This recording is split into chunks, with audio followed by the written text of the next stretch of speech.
do that tour with my husband. Just keep me on the phone, take pictures of the place so I can see, kind of give me a virtual tour more or less. So she agreed to that. They got in, showing the room, and she made a mistake of letting the guy behind her. She led him through the house. Several pictures were found on her phone. She was doing just what she said she was doing. She was taking pics and sending them to the wife. When they got in one back of the room house, all this, the rest following here is all testimony from the bad guys. So that's why we know what happened. They got her into a back room. The guy came behind her, and when she had her back turned to him, he took a taser. And he told her that you're about to have a really bad day. That's what he admitted to saying to cops. He told her you're about to have a really bad day. And when she went down, he duct taped her mouth with some lime green duct tape and taped her hands. Left her there all bound up. Went out and got the car, backed it up to the house, opened the trunk, took a picture of the trunk to send to his wife to say basically the plan is in action. Also in the trunk. Now the original plan was, they did the research. We'll get into some of the safety tips that would help you avoid this kind of situation. Their plan was to kidnap. It wasn't started out to be a murder case. It started out to be a kidnapping case. They wanted to kidnap her. They were going to hold her for ransom. And then when the husband paid the ransom, they were going to let her go and disappear with the money off into the sunset. They had singled her out, backing up just a little bit. They had hatched this plan that did not yet have a target. They needed somebody that they perceived to be rich, that was vulnerable, that they could apprehend on their own and get away with it. So they did the research and they narrowed it down to real estate agents. And they narrowed it down to her. They found out the wife later admitted when they asked why her, she said because she was a female that worked alone and she was a rich broker. She was not a rich broker. She wasn't hurting, but she was not by no means rich. But through their perception, she was. She was a great agent, but she had put a lot of her information out there in the public to be seen. Billboards, car wraps, all her personal public information was out there everywhere. They did the research. They did court records to find out where she lived. They found the house, it was a nice house, so she must be therefore rich. So they went ahead and took her back to the house. And as I said, the plan was to call the husband and say, "You have your wife, we need $100,000. And to avoid getting caught, you're going to send it to your wife's credit card account that we have, and then we will draw it out of the account and give your wife's card back." But there was a problem with that. She was smart enough when she went into the house, she left her purse and all her credit cards and everything other than her phone in her car. So when he kidnapped her and was hasty to get out of there, he left her purse and those credit cards he was going to get the money from in the car. When they went back to the house and they figured out they didn't have this. Meanwhile, she was long since overdue. The husband had started making phone calls and looking for his wife. Long story short, they had found where she last was. They knew the house she was showing, and cops showed up. Lots of blue lights flashing. Guy comes back to the house to come get the purse. Sees all the cops and all the commotion, and decides to hightail it. They actually stop her.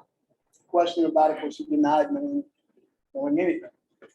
Goes back to the house and ends up, unfortunately, murdering her. Because now he has figured out that the cops are onto it. They know she's missing. There's no way I can get away with this. If I let her go, she's going to tell, and I'm going to get busted for kidnapping. Instead, he decided to murder her. Bury her in a shallow grave and eventually found.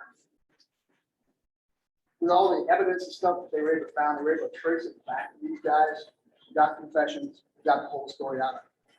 When they originally called in, they used an app on their phone to spoof a phone number.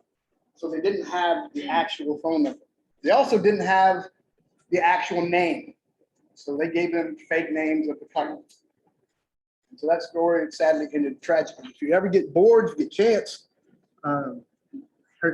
their son has a video on YouTube telling her story, a little more elaborated than I probably can, a little more close to the story.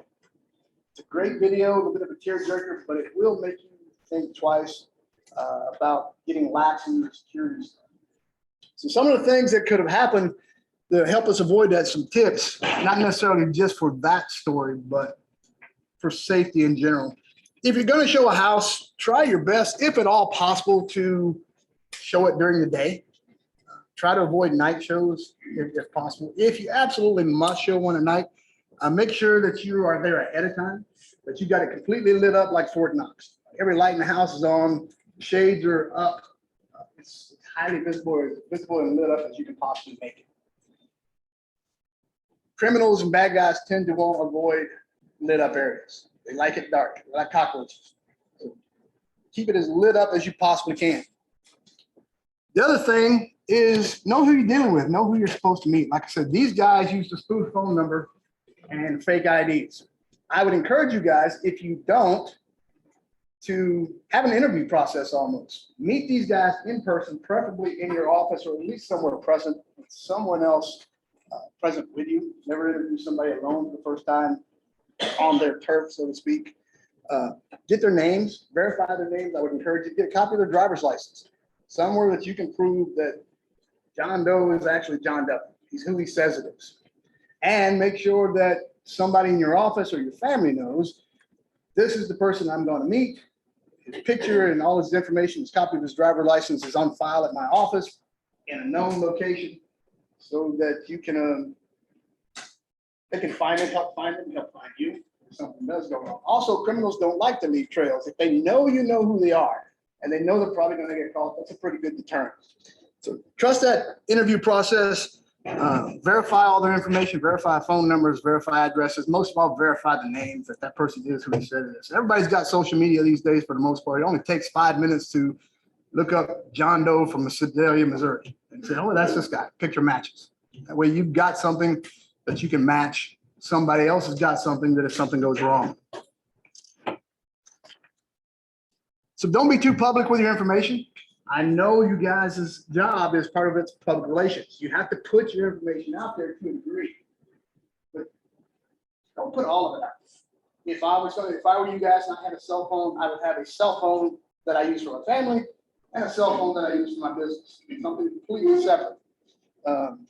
Separate your personal life from your business as much as you possibly can, just to help protect you. Like I said, they stalked this woman. They found this woman. All on the information that she put out there in public. They were able to find her address. They were able to find her phone numbers. They pretty much knew everything about her, what she drove, the whole 9 yards. So make it as difficult as possible if you can. While you're doing your showing, or even if you're just meeting a client out somewhere, touch base. Let your office know where you're at, who you're with, continually checking in whatever time you agree, 15 minutes, 20 minutes. Let them know a time that you expect to be back, a rough time. If you're going to be late, let them know. Call them up, say, I know I said 30 minutes, it's running a little late, it's gonna take me 45. Now, in contrast to that, if you're on the other side, if you're a coworker and your coworker is out there doing it, if they told you 30 minutes, at 32 minutes, you should be starting making phone calls and sending text messages. Now, with that being said, as you're calling these persons, you're gonna need what we call, in the military, we call that a duress word. So if I call you up and there's a guy beside your potential bad guy, he tells you if you say anything, this is it. I'm going to harm you. I'm going to shoot you. Well, you can't just say, yeah, he's got a gun on me right now. What we do on base, we have duress words. We have practice ones that we use. We have real ones that we use and backups that we use. All it is a word that we wouldn't normally use that I can tell to you that's instant red flag that something's not right. Do whatever you want. Just something that you can slip into a normal conversation that you've pre-identified with your coworkers. Hey, if I ever say this word, I need help. I need a map. That's a good way to have it. It works on base all the time. If you accidentally, I wouldn't make it something so simple that you could accidentally pass it. I've done that on base before, and guys end up face down on concrete because they said a word that was a little too common. So just pick something that you could do. My daughter and stuff, my kids, my wife, when we were home, we would have a question that I could ask them, such as, what's your favorite fruit? We had a favorite fruit identified that she said, if she said this one, it was okay. If she said anything else, something was coming and dad's coming in like the cavalry. So you could ask, what's your favorite fruit? She says banana, right? Banana's good, you're good to go, have fun. She says cherries, bad things are about to happen to bad people. So have a good duress word, work it out. It's a good thing to do with your family as well as your coworkers. When you're showing houses, Open houses especially, remember, it's not over till it's over. When you're done showing it, do a perimeter check, do an inside check, make sure that with somebody, make sure that nobody's hiding in closets, nobody's remained in, tucked in somewhere that you can't find. Just make sure it's as empty when you left it as it is when you got there. As far as on the client side, you teach your kids stranger dangers, you teach your kids not to talk to strangers. Tell your clients the same thing. If they've got your sign out in their front yard and John Doe pulls up and says, hey, can I come in and take a look? I just saw the sign out there. No, this is my agent. Go talk to them. So don't put that burden on them. Please tell them to refer everything to you for their safety. Keep track of your colleagues. We already talked about who works in multiple person office. Is that what I do? Do you have a board or anything inside your office that says who is where and when they're supposed to be back? It'd be a good policy to have. If you've got 5 agents in your office, I would have a board, maybe not out in the public part, but a board somewhere where I'm going to 417 Front Street. I'm meeting so-and-so at this time. You come back, clear it off. That way, at any given time, you get to keep track of each other and know where each other's at. Now, maybe I'm not a tech guy, so it's probably some cool way to do that. I'm educated when it comes to technology. So a board works for me. If you've got an app or a computer program or a spreadsheet that works for you better, something like that would be great. Secondly, we live in Missouri, and not all of it's 5G cell service. Know that ahead of a time. If you've got a house to show out in Bunghole, Missouri somewhere, I would rather know ahead of time that that is the Stone Ages back there. There's going to be no cell service. Know that ahead of time. If that's the case, I would tell you, always take somebody with you, a colleague, a friend, somebody to show a house. Definitely. If there's no cell service out there, take somebody with you. That has to be one of those hard limits that you guys impose on yourself. Don't put yourself in a situation that you'll regret later. Take somebody with you. Next is give yourself an out. Trust your instincts. Have you ever met somebody, ran across somebody that just made you a little queasy? Just something wasn't quite right. You couldn't put your finger on it. You don't know what it is, but something just didn't settle. Trust your gut. Trust it every time. Worst case scenario, best case scenario is you hurt somebody's feelings. Get over it. They'll get over it. I'm a great example of that. When I'm not in here, believe it or not, how pretty I look right now. When I'm not here, I'm a biker guy, and I dress the part. I got my bandana on. I got all my rings on. I got my leather vest on. I'm sitting on my Harley. I'm a happy man. And I realize that I'm a big, ugly, scary guy. My wife works in insurance, and I pulled up to her office to go visit her one day. This lady in her little minivan had just pulled in ahead of me. And I pulled up right beside her. I couldn't resist giving her a couple little problems. This lady gets out of the car and she's clutching her purse. It's almost the door. Locks the door. And all I had to do, I was just kind of like, really? I'm a cop. I don't look like it, but I'm a cop. And then after the initial few choice words that I may have said, thinking that my bike costs more than your minivan, and I'm the last person that would hurt you, be the first person to help you, I realized, all right, I'm ugly, I'm scary, and she's a soccer mom, and I scared the shit out of her. Excuse my language. But she trusted her instinct. There was a big scary man out there, and heaven forbid I steal her minivan or her purse, and she hauled ass inside. I got over it. I'm not scarred for life because I scared some lady. Trust your instincts. If someone scares you, if something just doesn't feel right, trust it. Worst case scenario is they get offended. Don't care. I realize that at 2021, you're not supposed to offend anybody in any way these days. Heaven forbid. But it's okay to be politically incorrect. Your safety is more important than their hurt feelings. So keep that in mind. Trust your instincts. If something does go bad, choose fight or over flight. Resist that urge. It's more happens for guys than girls. You got to get all macho and swell up. So I got this. I can handle this. You're not getting paid to handle it. You're getting paid to sell houses. Can't sell houses if you're laid up in the hospital. Can't sell houses if you're dead. So if you got a chance, something don't go right, find an escape route. Get out as quickly as you can. And that goes back to finding excuses, what I talked about. I already have a pre-planned excuse ahead of time. That's just not telling you something's not wrong. Grab your phone, pretend it's on vibrate, take a fake phone call. Excuse me, I have to step out of my car, let some papers out there. I have to step out and call my husband, and then get the hell out of the house. They'll call in later, they're butthurt, don't care. That house will sell eventually to somebody. It won't sell if you at least it won't sell for you. So have a pre-planned excuse. Have a friend, have one of your coworkers say, look, in 30 minutes, call me. They call you and they ask you the password. What's your favorite fruit? Oh, it's oranges. All right, have a good sale. If nothing else, it's oranges, but I'll be there in 5 minutes. Yeah, I've got to go. I've got to go help my friend. Sorry, we'll show this to you another day. And you can come back with a posse in your entire office if you need to. Or I hire out as bodyguards.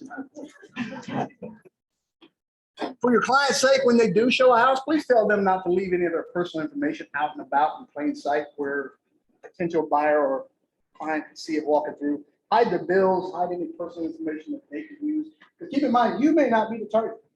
They see a really nice house, must be rich. That's somebody that I can come back and stalk later. That's somebody I can ransom a kid or a wife for. Just tell them while we're showing the house, anything that any sensitive information that you might have, please secure it so it's not laying around with prying eyes. Because it only takes a second as you're walking through a house showing something and you're showing the curtains or whatever for them to look over and read the paper or slip a bill into their pocket or something like that. So just take your client's safety into consideration as much as yours. So we already talked about the dress code. I can't emphasize that enough. That's a good one to have. Have your excuses ready. Trust your instincts. When you get to a house, don't rush in. Take just a second to look at your client. Hopefully you've already met him before, fill him out, but just take a second to look around. Where did you park? Is there a way that could you get trapped in? If the buyer pulls up behind you, the potential buyer pulls up behind you, you're stuck there. So find a place where it's going to be extremely difficult to box you in. Park out on the street. Park somewhere where you got an easy escape. Even if you have to drive across the grass, there's something to be able to get away with. And remember also, you're not alone. What I mean by you're not alone is suspects, the bad guys should never think you're alone. I know you guys work nights sometimes. In the office a lot. I know you guys in there all by yourself sometimes. Don't tell anybody that. If you've got clients calling you in at night, don't say, well, I'm here by myself. I can't do that right now. Well, I'm busy at the moment. Make an excuse. All right, let me go ask my partner. Just give the presentation or the impression that you're not alone. If somebody shows up knocking on the door, your door should be locked and don't open. You can either ignore them, hopefully they don't see you. If you do see you, you can just come up and say, sorry, we've got a policy, nobody in after dark. You have to come back at 8 o'clock tomorrow. Now, I know that's tough for you guys in sales. You want to make that good impression. You want to make that sale. You don't want to offend your potential buyers. You've got a balancing act to do there. My job, I get paid to beat up people, so I don't have to worry about that. You guys have the balancing act. But how much money is your life worth? Ask you that. When that subject is at the door and he's about to buy a $250,000 house, or he's interested in a $250,000 house, is my life worth $250,000 if I open this door and I'm wrong? Keep that in mind. So that's pretty much it for the safety tips. Anything over those that I went over that works for you? Everybody understand them? Any questions about any of them? So now let's get down to victim mentality. Who was here the last time I came into my talk? A good chunk of it. So this is going to be old news, maybe a little bit of a refresher. On the personal side, is simply boils down to don't look like a victim. What I mean by don't look like a victim, there was a study that was done several years ago by a couple of researchers, Grayson and Stein, if you want to look it up, Grayson and Stein study. They wanted to know how violent predators selected their victims. So they did some really shady stuff, but they got good results. What they did is they went out with their camcorders in the middle of daylight across the country, and they found people just like you. And they videotaped you. without you knowing it. You're walking down the street, shopping, going about your daily life, meanwhile somebody is following you with a video camera. And then the shady part is they took those videos and they went to prison. And they said, we need 100 of your violent offenders in here who want a free pack of cigarettes and to participate in this study. And then they sat down and they showed these videos to all these convicts. And they said, sir, if you were out today, free in the streets, free to continue your reign of terror, free to continue your violent crimes, which of these people would you select as a victim? Now, the odd part is they all, almost unanimously, all chose the same people. Now, some of them were fairly intelligent for convicts. Some of them were able to say, when they asked them, why did you choose these people? Some of them were able to say, I chose this person because, and give them an excuse. Some of them were just like, I don't know, she just looked like an easy target. So then the fun part happened. They took those results, and all those people that they filmed, they went and found. Excuse me, sir, you don't know it, but 6 months ago, we filmed you walking through Walmart, and we went and showed this to a bunch of inmates in Sicily. They all said if they was out, you'd be their victim. We would like you now to participate in one of our experiments. So first, then, backing up just a step, what they did before that is they took all those video evidence and the people that were selected as victims and the group that were not selected as victims, and they took it to another group of researchers. They told them all these people were not selected. All these people were. We want you to research, do your thing, human behavior studies, and tell us what the difference between these two groups of people is. Oddly enough, it had very little to do with your size, not as much to do with gender as you would think about. It came down to how you carried yourself. If you walked with confidence, if you walked with a purpose, if you walked normal, if you had your shoulders up, chest out, kind of walking nice and tall, or if you walk kind of slow, shuffle step, your shoulders are bent forward. You all seen those kind of people. Have you ever seen a person that you didn't know, but you can just look at them in an instant and tell that person has zero self-confidence? That person is feeling really low. Those persons were unanimously always selected as a victim because they did the study twice. I mean, you've seen people on the opposite side of that. They're walking through Walmart. You don't know why, but that shit don't stink. I'm sorry, I'm not politically correct. Excuse my language. So they're just thinking they're God's gift to something. Those people were not selected. So it all came down to how you carried yourself. Were you aware of your environment? Were you looking around? Or was your head down and shuffle? If you walked too fast, it said you were nervous. If you walked too slow, it said you were sluggish and uncoordinated. If you had some kind of weird, funky walk, it said you were uncoordinated and clumsy. You couldn't defend yourself. So then, back to our story, they went to those people that were selected as victims and said, sir, you were selected as victims by all these inmates. We want you to participate in our study. Not a very popular study, by the way. They were pissed. But they got several people to agree to the second part of the study. They took these people and said, we want to increase your self-confidence. Some of them they sent to martial arts classes, got them studying martial arts. Some of them they rolled in fitness classes and got them all buffed up, or at least self-confident and feeling good about themselves. Some of them they did grace classes, and classes they call it. And then the fun part is they repeated the study. They took those same people, I completed our study, go about your business. Meanwhile, they're following you around again. You know. Now with your new and improved self-confidence, they followed you around and they took your videos right back to the prison with a different group of inmates and repeated the study. What they found is those that they did the study on and increased their confidence were no longer selected as victims, even though they were selected unanimously before. So it all comes down to the way you carry yourself, and you can improve that. I need you to work on your mind a little bit. I need you to improve your self-confidence. I need you to be a little more aware of your environment and carry yourself a little bit better. Why is the lion king of jungle? Who can tell me that? Is he the biggest? Now, elephant's a whole lot bigger. Is he the strongest animal in the wild? Not really stronger. Is he the fastest? Not the cheetah's fastest. So he's not the biggest, he's not the fastest, he's not the smartest. What's the smartest? Chimpanzees? Or dolphins? I don't know. As you can dolphins from the jungle. So he's not the biggest, he's not the fastest, he's not the smartest, yet he's still king of the jungle. Why is he king of the jungle? His attitude. He's king of the jungle because he thinks he's king of the jungle. I'm a lion. Lion looks at an elephant, bigger than him, stronger than him. The lion says, eat that.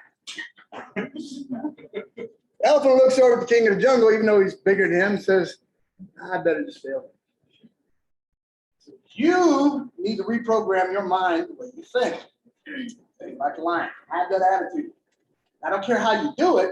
You can do positive affirmations. You can do weight training. You can do martial arts training. You can do anything you want. Pump yourself up. I need that inner confidence to come out, and you display yourself a little bit. The best way to get out of anything is not get in it in the first place. My jiu-jitsu students always ask me, I'll show them some real cool holds, an arm lock, a choke, a leg lock, or something like that. The first question they usually ask me is, how do I get out of this? They always hate my answer. Don't get in it in the first place. Recognize the signs of it being set up and don't fall for it. So for you guys, the quickest way to not be a victim is don't fit that profile. Be that person that when the bad guy does look at you, he's like, nah, I'll wait for the next one. Now, it's bad to pass the buck, but I hate to say it, better than to me. I'd rather be nobody, but it has to be somebody, as long as they need. Keep that in your mind. It's all about how you carry yourself. It's all about your mentality. Bad guys can sense that. They did it in the video. Have you ever heard that dogs can smell fear? Well, people can smell fear too. They can also smell incompetence. Here's the criminals can. They can recognize it. I don't say they actually physically smell it, but they can recognize it. They can also recognize the opposite side of that. They may look at you. Maybe you're a small frame female. They may look at you and say, I don't know why she thinks she's a little badass, but this one over here, she looks like a victim. This one's going to fight. This one's going to cause too much commotion, and I may get hurt. I'll wait for the next one. If you look at it, going back to my lion analogy, if you ever watch any National Geographic, when the lion's on the hunt, he's going for dinner. Could he, in theory, if he wanted to, could the lion take out the biggest, baddest gazelle in the pack? Absolutely, he's a lion. He could definitely take him out. Which one does he go for? He goes for the injured ones. He goes for the weak ones, sick ones, the old ones, the really young ones, the ones that are not going to fight back. Yes, he can take out the big one. He can take out the buck stud of the pack. But that big buck's going to fight back. And that lion still has to hunt the next day. If he gets gored and injured in the process of killing this gazelle, he's probably not going to eat for another month or to be able to catch one while he heals. Humans are nothing but human animals. They think the same way, especially the criminal population.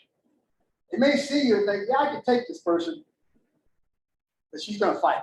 She's going to hunt. She's going to fight back. And I need to be able to hunt tomorrow. So I will let this one pass, and I will wait for the next one. So work on your mindset. Do something to make you happy. Do something to make you feel good about yourself. Do something that translates into carrying yourself a little bit different. For me, obviously, now I do my martial arts. I do my weight training. I'm that guy doing my positive affirmations. Yes, I'm a nerd. Don't judge me. Doing my positive affirmation, telling myself daily how damn good looking I am. How badass I am. How strong I am. How pretty I am. How rich I am. I ain't got none of that yet, but it's still coming. All right, so any questions on the mental attitude? Let's study. So how does, raise your hands. Some of the ways the bad guys look for in that study to tell if you were going to be a victim or not.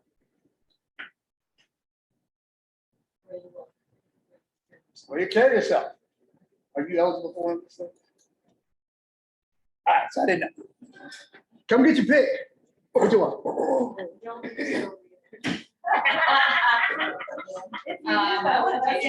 Flashlight.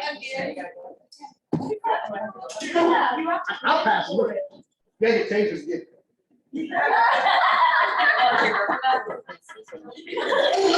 Thank you. You are welcome. I didn't buy it, but you're welcome. So have you seen or used one of these before? As long as we're talking about these, I'm a big fan of weapons. Find your weapon. That's another way that you can increase your self-confidence. Just packing or whatever you got to make you feel better. These are fun. It's a good flashlight. Maybe. Now, if it works like mine, you just push it forward, push that button, and yes, I've zapped myself with it before, and it hurts a lot. So it's a great distractor. I don't know if I should tell the story or not. Don't put it in your pocket. I have a habit, I haven't done it up here, thank goodness, but I have a habit when I'm teaching of playing with whatever's in my pocket. And I had one of these in my pocket. And I'm walking around in front of the class, teaching with this thing in my pocket. And I hit the zap button. Gentlemen, if you've never been zapped with a Willie. Fortunately for me, none of my students knew what happened. They just thought I had a bad case of Tourette's. So I'm minding my own business, just like I'm pacing back and forth, just like I'm talking to you. And at some point in here, I hit the button.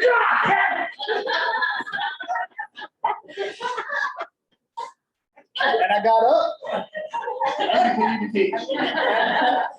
I'll put it in the box. So what are some other weapons that you got? What could you use? Who carries pepper spray? Weapons? Let's work with pepper spray first. Who carries pepper spray? Have you been sprayed? No. Yes. I would encourage you guys, if you carry pepper spray, to be sprayed.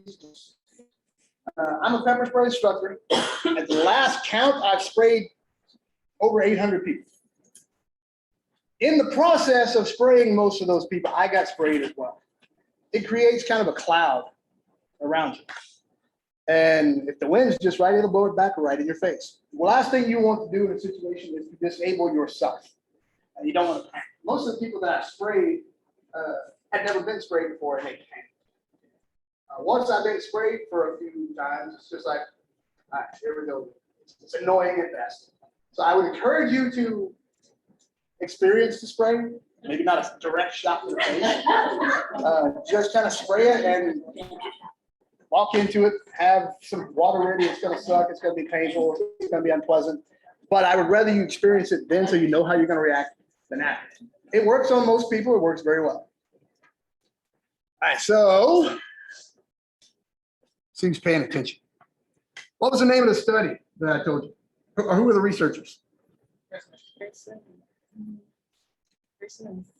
Good enough. Which one do you want? Grayson and Stein. I'll take the fashion. Okay. Grayson and Stein. If you ever want to research it, Grayson and Stein study, it's all over the internet. It's probably spoken a little more eloquently than I can do. It's a really good study. It's really an eye-opener. What are some other weapons you can carry? 9mm. 9mm does good. Who carries? Feel safe. Have you practiced with it other than marksmanship? What I mean by that, it's one thing to go out the range and do marksmanship at a non-moving target. Have you practiced getting it out? Have you practiced hanging on to it? I would encourage you guys. I'm a big gun fan, lifelong NRA member. I love my guns. I love my toys. But if you're going to carry that, please get proficient with it. You don't want to have to use it when you're panicked and when something goes bad. Make sure that you practice with it, practice hanging on to it. I teach some good weapons retention tactics. I teach some weapons disarming tactics. Find somebody to practice with. Practice close range. Most real gunfights. Who can tell me the distance in most gunfights happen? 1 feet or less. 10 feet. 6 feet. If you ask FBI statistics, about 6 feet. Speaking of 21 feet, anybody heard of the 21-foot rule?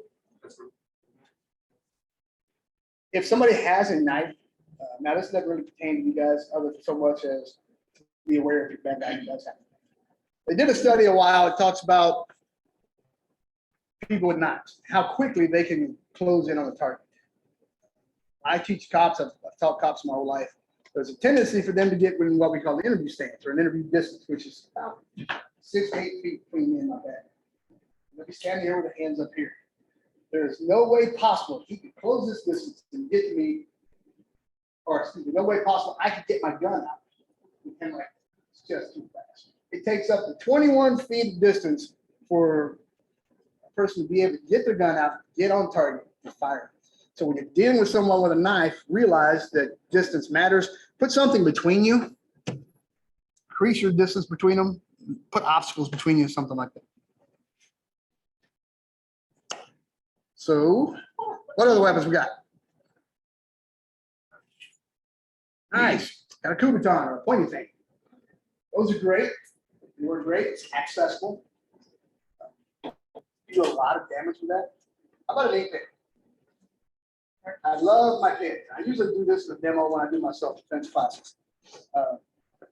Can't take the, I don't know if you can or not. Can you take it on an airplane now? So you can't carry guns on airplanes. You can't carry knives on airplanes. And I don't think you can carry that on an airplane. Can you take an 8-pin? Absolutely. I can do massive damage with an 8-pin. I can do it fast. I usually have a cardboard box set up here, and I can put about 15 holes in it in under a second. Just by holding it like this, just jack it. So if you don't want to offend anybody, you don't want your gun carried, something, all those weapons that you have does you no good if you can't access them. And since I don't think it'd be good business for you to walk around and show in your house. May feel good, but I don't have any clients. But there's no problem walking around just clicking an 8-pin, just holding it there. It looks normal. It's part of your job. And like I said, practice that sometime with a box. You get a chance. You can do mondo damage with an 8-pin. All right, so worst case scenario, things have gone bad. Now we get into basic self-defense stuff. And since I don't have time or space here to do a whole lot with you guys, I will do a couple real basic things to practice on. But I will highly encourage you to take a class. I prefer you take mine. I do self-defense classes all the time. So if you, as a group or as your office, ever wanted to do a self-defense class, we have one of my business cards back there, let me know, or find somewhere that does those. Before COVID, State Fair hired me twice a year to come up here 3 times a year. And I would do a class every quarter on State Fair, which actually was free to you because State Fair paid me. But I encourage you to go practice somewhere, get those basic self-defense skills down. Now, with that being said, do you guys want to do any real basic standing stuff? Yes, no, maybe. I don't care either way. I'm here. All right, so somebody come up and volunteer. I'll jump at once. I can't jump. Real basic stuff we'll work on. And the basic stuff, I mean, I did some research, and the FBI puts out some great studies every year. And they're the most common assaults that we'll deal with. So the first one we'll deal with, because it's most dangerous, is just a couple of chokes. I've got a monitor that I use. Remember what I said about choosing flight over fight? What I'm not wanting is to sit here and go up and go toe to toe. What I want to do is do maximum. I want to escape whatever grip they got on me. I want to do maximum damage, and I want to get out of dodge. So we'll start off with just a one-handed choke. It's pretty easy. So just don't choke down. So from here, all I'm going to do is raise my hand up, power to feet, and I'll rotate. It's coming across. Now, once I'm already there, that's my escape from her grip. Now I have to disable, because I'm surprised you're here real quick by being able to do that. If she expected me to fight, she wouldn't have come up and grabbed me. It would have been more violent. This is more an intimidation thing. I'm bigger than you, I'm stronger than you, I got you by the neck, submit to me, do what I do. So I have that element of surprise when I fight. You only get to surprise somebody once. So she comes in here, as I come across, all your power and your punches and your kicks come from your waist. So once I come across, your hips are already wound up. Unwind back to the nose. If you've ever been hit in the nose, it sucks. It winds you for just a second. By the time I'm able to see, you're halfway down the block straight. So again, I'm here. All she does is arm comes up, straight across, and straight back. The two-handed grip. Now, somebody comes up like this. How many of you guys had self-defense classes before, or women's self-defense classes? The reason I ask this is I want to show you a couple techniques that do not work. So you were probably taught them in the class before. They are horrible techniques, and it only works if I'm twice my bad guy's size. So I'll show you those first. I'll show you what not to do. Then I'll show you what works 99.99% of the time on everybody. The first one is just come on 2 minutes. First one I've seen taught is you come up and just break through. Now do that to me. That's what happens if I'm bigger and stronger. The second one is where you come over and chop the arms down. Now do that to me.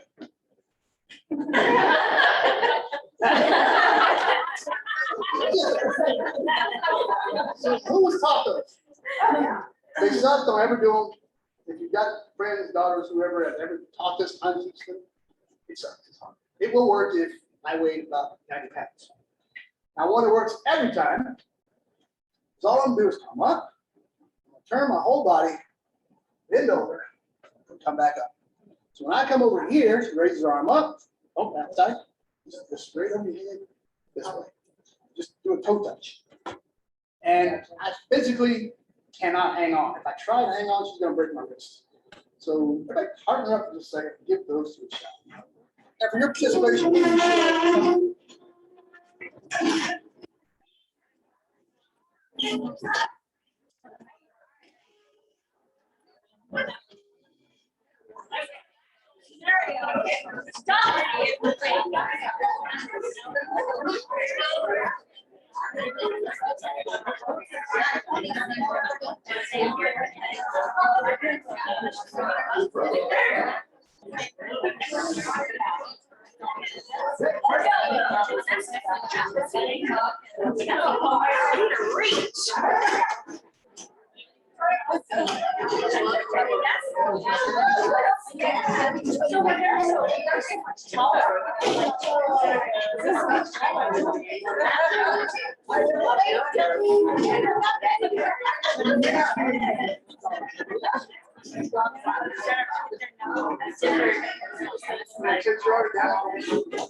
anybody have any problems with it? It worked for everybody? All right, so somebody else come up and donate your body sign for the next.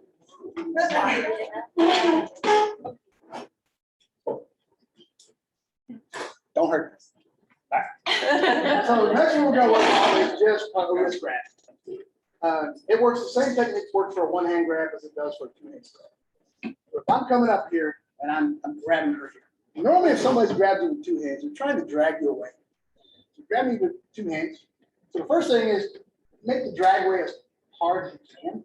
So I'm not gonna do it to you. Step on their foot, kind of lean back. It makes it a little more difficult for them to just drag you off. The other thing I'm gonna do is make a fist with this little hand over here. I'm gonna come over and grab my wrist, hang on tight. And I'm not pulling my hand up. I'm bringing my elbow under. But here, just this, I'll take off. And I'll usually come back with a face smash, just so they don't chase me. When I come here and grab you, the first thing is brace, lean back, so it's a little harder to grab you. Make a fist, come over the top. Yeah. Now, think about taking your elbow and driving it under. When she does that, no longer is it me against her. It's her entire body weight against my two thumbs. One more time, we're here, there, drives that elbow under. Now, if she makes a mistake, when I've got to practice this, some of you will. If you just try to pull straight up, don't do this part, just try to put your hand up. That's gonna be stuck. It's even with not even using the other hand now, just drive your elbow under. Right, so grab your prize, whichever one you want. Anybody practice for something?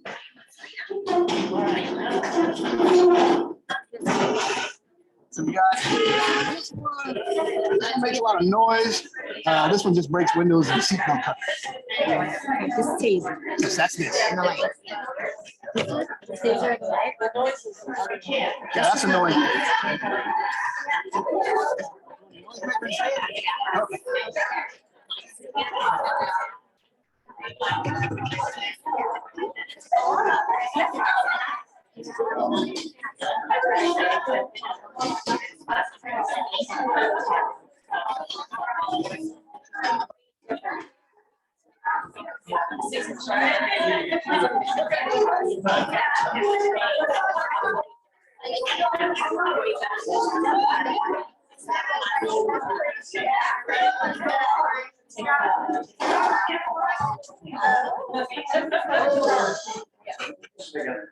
I got any. I don't have time to do the full blown. So we'll just do a couple of what ifs. Anybody got any what if questions is how to get out of something, how to do anything in particular? Those scenarios? Have a break from behind. What's that? Some have a break from behind. All right, so somebody else volunteered it.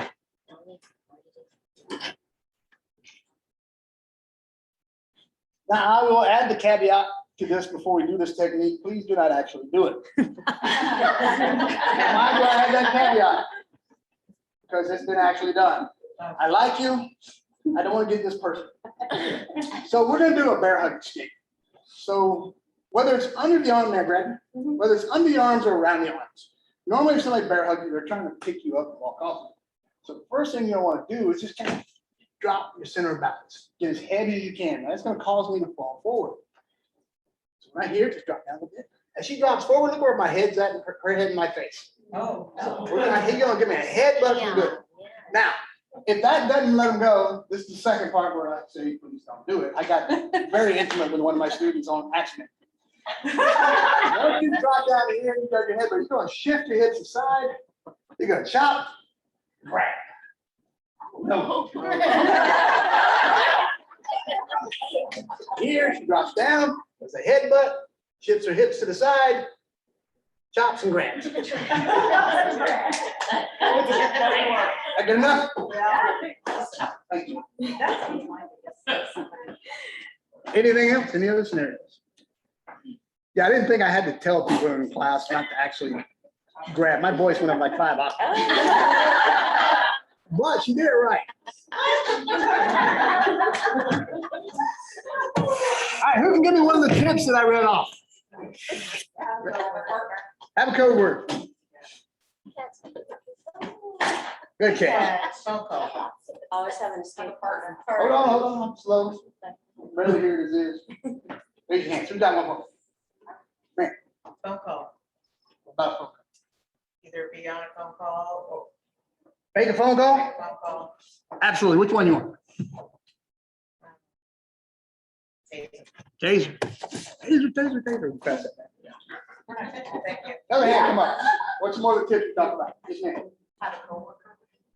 Somebody with you. Which one you want? Last taser. These charge guys, pretty easy, by the way. Unfortunately, these ones I had a couple of years ago. Hopefully these are better. What are some of the other tips? Give me some hands. Yes, ma'am. Never letting anyone know you're going to the office at night. Absolutely. Good job. Kind of, bro. One last one. Use your pen. Here's your pen. All right, here we go.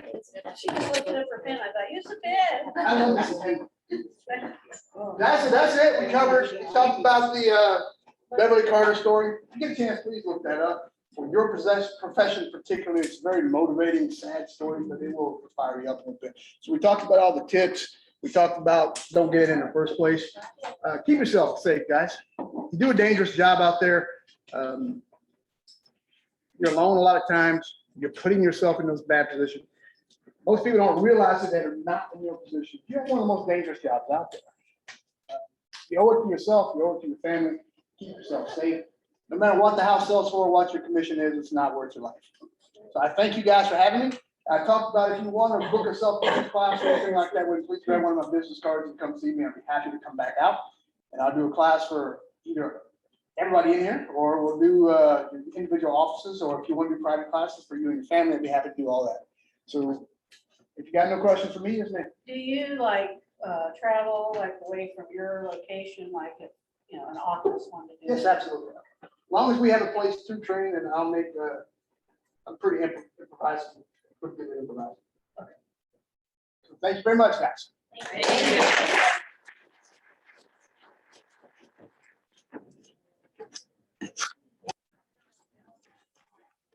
Yeah.